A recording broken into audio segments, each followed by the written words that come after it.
Assalamualaikum warahmatullahi wabarakatuh. Hari ini kita akan membahas tentang perlakuan perpajakan atas investasi jangka panjang dan kewajiban lain. Yang pertama kita akan bahas tentang apa itu investasi jangka panjang. Di sini ada pengertian investasi jangka panjang. Dimaksudkan untuk meningkatkan penghasilan dengan menanamkan modal di perusahaan lain. Nah, pengusahaan saham perusahaan lain ini dimaksudkan pula untuk menguasai pasokan bahan baku dan atau distribusi. Mengapa dikatakan demikian? Karena tujuan suatu perusahaan untuk investasi di dalam suatu perusahaan itu salah satunya adalah untuk mempererat hubungan bisnis ya. Jadi jika hubungan bisnis mereka bagus dan mereka kebetulan mereka mempunyai saham di perusahaan yang menyuplai bahan baku atau berhubungan dengan distribusi mereka, maka dalam hal tersebut si perusahaan penerima investasi akan mensupport atau mendukung kebutuhan dari perusahaan yang menanamkan modalnya atau sahamnya di perusahaan tersebut. Oke, selanjutnya di sini ada investasi jangka panjang. Biasanya itu dapat berupa penyertaan dalam bentuk saham atau obligasi, lalu dana untuk melunasi utang jangka panjang atau dana khusus, dan aset lain-lain seperti tanah dengan rencana penggunaan di masa yang akan datang. Lalu selanjutnya di sini ada nilai perolehan investasi jangka panjang. Nah, nilai perolehan investasi jangka panjang itu bisa berupa harga perolehan, biaya broker, pajak, dan biaya lain-lain. Jadi, di dalam nilai perolehan investasi jangka panjang nanti akan diperhitungkan nilai-nilai ini semua, 4 nilai dari harga perolehan, lalu biaya brokernya berapa, pajak yang ditanggungnya berapa, serta biaya-biaya lain yang menyertainya. Lalu selanjutnya, penghasilan dari investasi umumnya itu dilaporkan di dalam laporan laba rugi dari kegiatan utama perusahaan. Penghasilan dari investasi berupa bunga, obligasi, dan dividen saham objek itu merupakan objek PPh pasal 23 yang dipungut dengan tarif 15% dari penghasilan bruto. Lalu selanjutnya di sini kita akan membahas tentang saham ya. Jurnal akuntansi atas transaksi investasi dalam saham menggunakan dua metode. Yang pertama ada cost method dan yang kedua ada equity method. Yang pertama itu ada cost method. Apa sih cost method itu? Cost method itu adalah metode pencatatan investasi di mana investor itu mencatat investasi sebesar biaya awal perolehannya atau yang disebut dengan historical cost ya. Lalu dividen atau hasil dari saham yang ditanamkan itu dividen yang diterima akan dicatat sebagai pendapatan dividen. Tapi jika dividen yang diterima melebihi bagian laba yang seharusnya diterima oleh investor setelah saham diperoleh, lalu maka kelebihannya tersebut dianggap sebagai pengembalian modal atau likuidasi dividen dan dicatat sebagai pengurangan terhadap rekening investasi. Nah, ketentuan ini tadi itu sesuai dengan PSAK nomor 13 tentang akuntansi untuk investasi. Lalu di cost method itu merupakan metode yang digunakan oleh investor yang memiliki saham pada perusahaan lain itu dengan kepemilikan kurang dari 20%. Nah, karena kepemilikannya itu kurang dari 20%, maka si investor ini tidak memiliki pengaruh yang signifikan terhadap aktivitas perusahaan yang ditanamkan sahamnya tadi atau aktivitas-aktivitas dari investasi, ya. Nah, di sini ada metode pencatatannya. Di sini misalkan transaksi pembelian saham, maka pencatatannya adalah investasi dalam saham PT apa pada kas. Lalu pada saat pengumuman modal itu tidak dicatat atau tidak ada catatan. Lalu di pembagian dividen itu jurnalnya adalah kas di debit, lalu PPh pasal 23 dibayar di muka di debit, dan kreditnya adalah pendapatan dividen. Lalu yang kedua di sini ada equity method.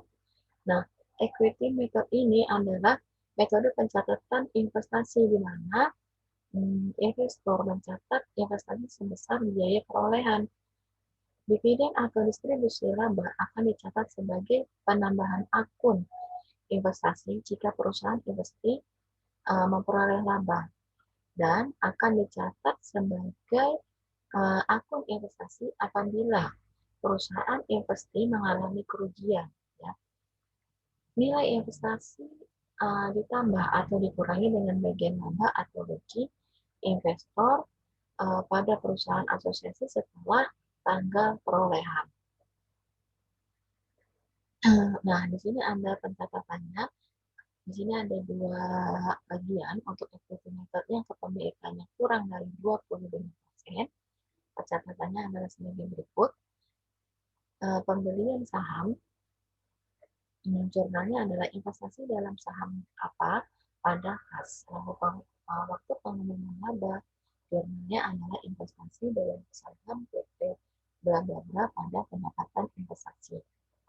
Lalu pembagian dividen, pada saat pembagian dividen jurnalnya adalah kas di debit, PPh pasar 23 dibayar di debit, lalu kreditnya adalah pendapatan dividen. Lalu untuk equity method yang kepemilikan sahamnya lebih atau sama dengan 25%, pencatatan pada saat pembelian saham adalah investasi dalam PT dalam saham PT bla bla bla pada kas, lalu pengumuman laba investasi dalam saham bla bla bla pada pendapatan investasi. Lalu pada saat pembagian laba, jurnalnya adalah kas pada pendapatan dividen. Lalu selanjutnya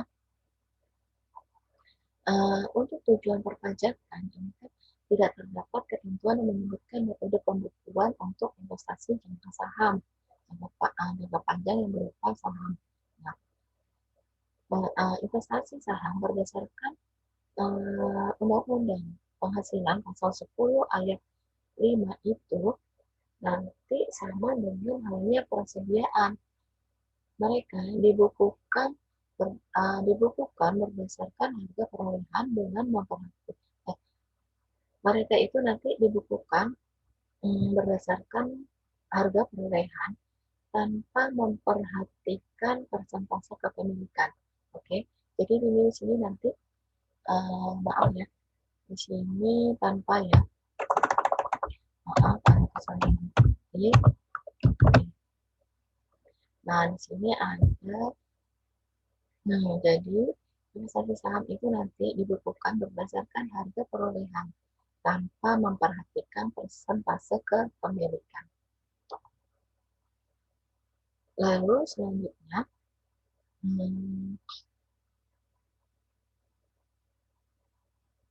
keuntungan pengalihan saham tadi itu merupakan objek di PPh atau pajak penghasilan, yaitu nanti sebesar kelebihan keuntungan pengalihan itu yaitu adalah kelebihan harga jual di atas harga perolehannya. Ya. Lalu selanjutnya, penjualan saham yang tidak melalui pasar modal, nanti keuntungan itu diakui sebagai penghasilan di luar usaha yang harus digabungkan dengan penghasilan lain untuk dilaporkan di SPT PPh Badan. Ya. Nah, nanti ini saham pendiri untuk penghasilan yang saham merupakan saham pendiri, tarifnya adalah 0,5% dari penghasilan bruto dan bersifat final. Sedangkan untuk yang bukan dari saham pendiri, itu tarifnya adalah 1% bersifat final. Nah, sehingga biaya yang dikeluarkan untuk perolehan penghasilan tersebut tidak mengurangi pendapatan dividen. Oke, kita lihat di sini contoh. Wajib pajak alis adalah pemegang saham PTB pada tahun 2004. Memiliki saham 5.000 lembar dengan harga perolehan 3.000 per lembar saham. Pada tahun 2007, PTB membagikan saham bonus yang berasal dari konversi agio saham dengan perbandingan 1:1. Setiap satu lembar saham memperoleh satu saham bonus. Pada bulan Agustus 2009, wajib pajak alis menjual 1.000 lembar saham dengan harga 5.000 per lembar saham. Maka pencatatannya adalah sebagai berikut. Penghasilan yang harus dimasukkan ke dalam SPT tahunan wajib pajak orang pribadi adalah yang pertama kita hitung dulu harga perolehan setiap lembar saham. 5.000 lembar yang diperoleh di tahun 2004 dengan harga 3.000 per lembar saham, totalnya adalah 15 juta. Lalu 5.000 lembar saham yang diperoleh di tahun 2007 itu adalah nol ya, karena dia membagikan 1:1 ya, jadi dia tidak ada harga perolehannya. Lalu jumlah lembar saham seluruhnya adalah jadi 10.000 lembar, totalnya adalah 15 juta. Lalu harga perolehan rata-rata per lembar saham adalah 1.500. Harga penjualannya di sini adalah 1.000. Harga penjualan keseluruhan di sini kan ada 1.000 lembar, berarti 1.000 dikali dengan 5.000 sama dengan 5 juta. Lalu harga perolehan 1.000 lembar saham dikali dengan rata-rata harga perolehan rata-rata 1.500 sama dengan 1.500.000. Oke, jadi keuntungannya adalah 5 juta dikurangi 5 juta dikurangi dengan 1.500, maka keuntungannya adalah 3.500.000. Oke.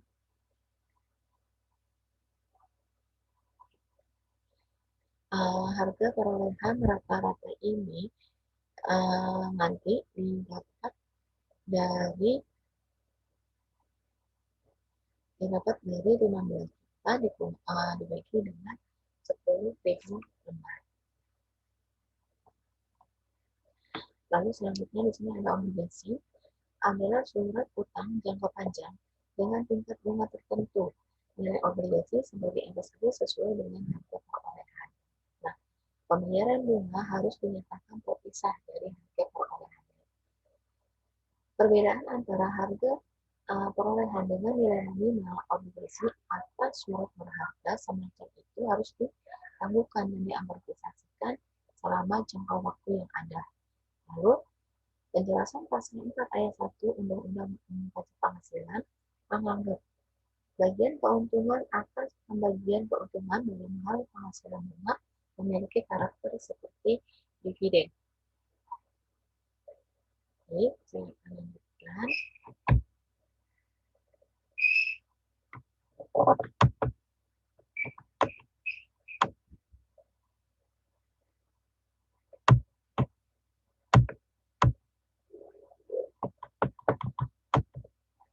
Oke, di sini ada contoh. Pada tahun 1 Juli 2003, Budi membeli 10 lembar obligasi PPA dengan nilai nominal Rp10.000 dan dengan kurs sebesar 110%.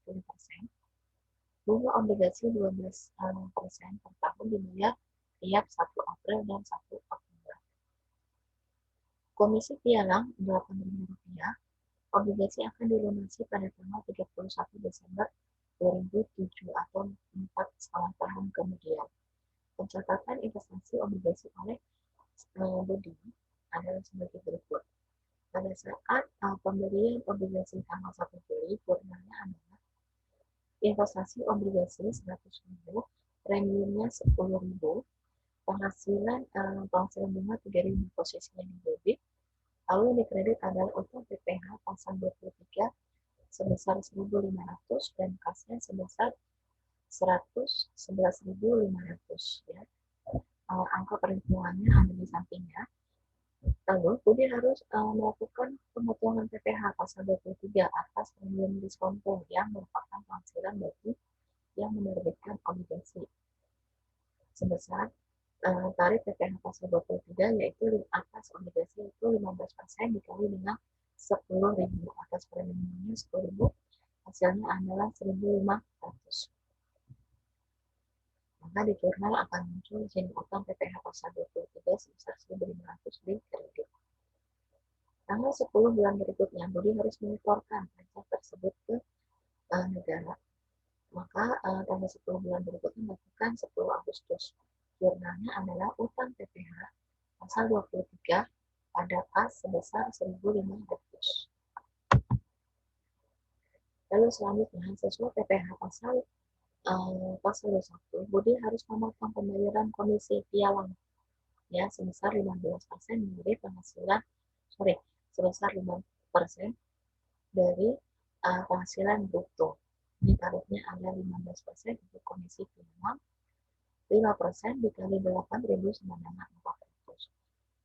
Jurnalnya adalah biaya komisi 8.000 di debit, kreditnya adalah utang PPh pada kas.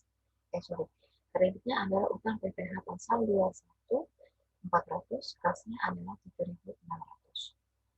Lalu tanggal 10 bulan berikutnya, Budi harus menyetorkan pajak yang dipotongkan di atas komisi pialang. Maka jurnalnya adalah utang PPh pasal 21 pada kas sebesar 400.000. Lalu pendapatan bunga yang diterima Budi dipotong PPh pasal 23 oleh PPA sebesar 15% dikali dengan 6.000 sama dengan 900. Jurnalnya adalah kas 5.100 PPh pasal 23 dibayar di muka 900, penghasilan bunganya 6.000. Lalu selanjutnya di sini premium obligasi diamortisasi sebesar 1.111 untuk 6 bulan selama tahun 2003 yang dimasukkan dalam pos pengurangan penghasilan bunga. Jurnalnya adalah tanggal 31 Desember, piutang bunga pada penghasilan bunga sebesar 3.000, lalu penghasilan bunga pada premium obligasi sebesar 1.111 rupiah. Perhitungannya adalah setengah dikali 4,5 tahun dikali dengan 10.000. Setengah ini adalah setengah tahun karena bunganya dibayar per 6 bulan atau setengah tahun. Ya. Lalu penghasilan bunga obligasi bukan penghasilan yang dikenakan PPh final, sehingga pada akhir tahun akan dilakukan penggabungan dengan penghasilan lain dan dilakukan penghitungan kembali dalam SPT tahunan Budi. Maka di sini per 31 Desember pencatatannya adalah penghasilan bunga pada rugi laba sebesar 4.889 ya. Angkanya didapat dari ini ya. Jadi dari yang pertama tadi ini kan ada penghasilan bunga 3.000 dan khususnya adalah debit tapi minus 3.000 lalu di sini tanggal 1 Oktober penghasilan bunga kredit 6.000 berarti ditambah 6.000, lalu di tanggal 1 Desember ada kredit lagi berarti plus 3.000, lalu selanjutnya tanggal 31 Desember di sini ada di penghasilan bunga debit 1.111 dikurangi 1.111, jadi totalnya posisinya adalah rugi sebesar 4.889. Oke. Nah, ini lalu selanjutnya kita akan bahas tentang kewajiban. Nah, apa itu kewajiban jangka panjang? Kewajiban jangka panjang di sini adalah kewajiban atau hutang perusahaan dari pihak lain yang pelunasannya lebih dari 1 tahun, di mana nanti sumber pembiayaan untuk melunasi kewajiban panjang tadi tidak diambil dari aset lancar. Oke. Itu adalah pengertian dari kewajiban jangka panjang. Nah, kewajiban jangka panjang ini mencakup hutang obligasi, yaitu janji tertulis untuk membayar bunga secara periodik dan sejumlah nilai nominal pada tanggal jatuh tempo.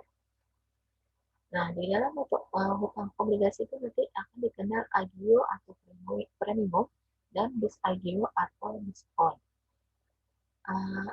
Dikatakan agio jika harga jual melebihi dari nilai nominal dari obligasi tersebut. Dikatakan disagio jika harga jual lebih kecil dari nilai nominal dari obligasi tersebut. Lalu di sini ada PP nomor 27 tahun 2008 contoh PMK strip 63 garing PMK 03 2008. Pemotongan PPh final itu atas obligasi adalah sebesar 20% dari diskonto SPN. Apa itu SPN? SPN itu adalah surat perbendaharaan negara, yaitu surat berupa surat utang negara yang berjangka waktu paling lama itu 12 bulan dengan pembayaran bunga secara diskonto. Nah, SPN itu nanti adalah nilai lebih antara nilai nominal pada saat jatuh tempo dengan harga perolehan di pasar perdana atau pasar sekunder. Atau SPN itu adalah harga selisih dari harga jual di pasar sekunder dengan harga perolehan di pasar perdana atau pasar sekunder. Nah, di dalam perpajakan itu menurut PP nomor 16 tahun 2009 junto PMK 85 garing PMK 03 tahun 2011, obligasi itu adalah surat utang atau surat utang negara yang berjangka waktu lebih dari 12 bulan. Bunga obligasi itu adalah imbalan yang diterima dan atau diperoleh pemegang obligasi dalam bentuk bunga dan atau diskonto. Nah, di sini diatur atas penghasilan yang diterima dan atau diperoleh wajib pajak berupa bunga obligasi dikenal dengan pemotongan PPh final, kecuali jika diterima oleh WP dan wajib pajak dana pensiun yang pendirinya telah disahkan oleh Menteri Keuangan dan wajib pajak bank yang didirikan di Indonesia atau cabang bank luar negeri di Indonesia. Lalu di sini ada besarnya PPh yang ditanggung, besarnya PPh atas bunga obligasi. Nah, di sini ada bunga dari obligasi dengan kupon sebesar 15% dari wajib pajak dalam negeri dan BUT. Lalu 20% atau sesuai dengan berdasarkan persetujuan penghindaran pajak perdana atau P3B yang berlaku bagi WP luar negeri selain BUT. Dari jumlah bruto bunga sesuai dengan masa kepemilikan obligasi. Lalu yang B di sini ada diskonto dari obligasi dengan kupon sebesar 15% itu untuk WP dalam negeri dan BUT. Lalu sebesar 20% sesuai dengan tarif berdasarkan persetujuan atau P3B yang berlaku untuk wajib pajak luar negeri selain BUT. Oke, ini sama ya, ini adalah tarif-tarifnya. Di sini ada pemotong PPh. Siapa pemotong PPh? Yaitu penerbit obligasi atau kustodian yang ditunjuk selaku agen pembayaran atau bunga dan atau diskonto yang diterima pemegang obligasi dengan kupon pada saat jatuh tempo. Bunga obligasi dan diskonto yang diterima pemegang. Atau si perusahaan efek, dealer atau bank selaku perdagangan atau pembeli atau bunga dan diskonto yang diterima penjual obligasi pada saat transaksi. Ini adalah pemotong PPh. Lalu pemotongan PPh, si pemotong PPh itu tadi wajib untuk memberikan bukti potong PPh final pasal 4 ayat 2 kepada wajib pajak orang pribadi atau badan yang memperoleh penghasilan obligasi. Lalu mereka juga wajib setor paling lambat tanggal 10 bulan berikutnya setelah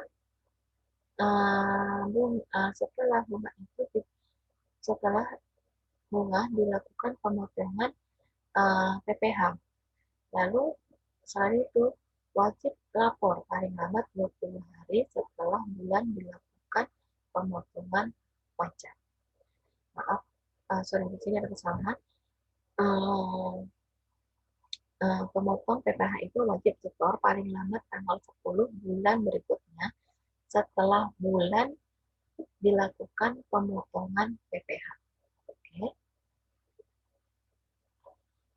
Sini sebagai contoh, PT Kaya menjual obligasi nilai nominalnya 300 juta dengan bunga 20% per tahun kepada PT Raya seharga 320 juta. PPh atas premium obligasi sebesar 20 juta terutang PPh pasal 4 ayat 2 sebesar 15%, dikali 20 juta sama dengan 3 juta. PPh dipotong oleh PT Kaya Raya pada saat penerbitan obligasi atas pemotongan PPh tersebut tidak dapat dikreditkan oleh PT Kaya. Jurnal bagi PT Kaya adalah sebagai berikut. Saat obligasi diterbitkan, kas atau bank 317 juta, PPh pasal 4 ayat 2 3 juta, lalu utang obligasi 300 juta dan premium obligasinya 20 juta. Ya. Saat membayar bunga, biaya bunga obligasi 60 juta, utang PPh pasal 23 yaitu 15% dari 60 juta, hasilnya 9 juta, kas atau bank 54 juta. Lalu saat obligasi lunas, jurnalnya adalah utang obligasi pada kas bank sebesar 300 juta. Berikut adalah jurnal bagi PT Raya adalah sebagai berikut. Saat obligasi diterbitkan, jurnalnya adalah investasi obligasi debit 300 juta, bunga dibayar di muka debit 20 juta, kreditnya adalah utang PPh pasal 4 ayat 2 300 juta. Di sini ada kesalahan dikit. Di sini utang PPh-nya itu adalah 3 juta ya.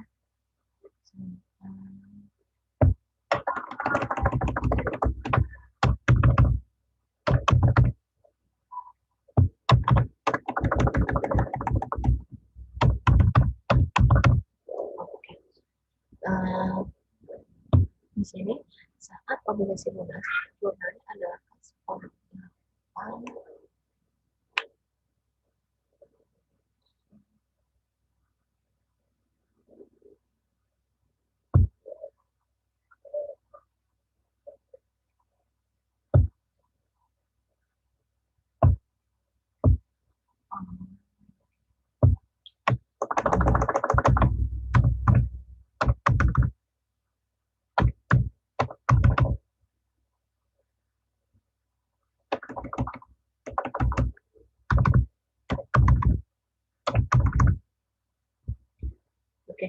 maaf ya, berarti ini tadi benar ya.